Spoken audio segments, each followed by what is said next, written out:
When you look at him, he's just like a regular biker guy. And if I was to see, I'm gonna tell y'all, and this is crazy, right?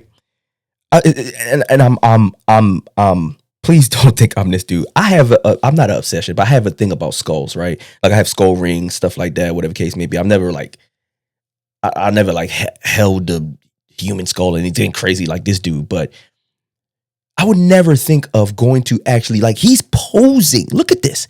He's posing with the skull. This is a human skull. So like people would have thought this was a fake skull. This is real.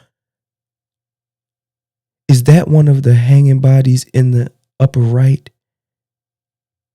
I don't see anything in the upper right. Maybe the upper left they talk about. Maybe they don't know they right from they left. Bro. Man arrested for stealing. This is what he was posting. This is one of the mausoleums that John Grisses stole the bodies from. So he would just break. Wow. Yo, dude is really insane. He was posting with the actual skulls, y'all.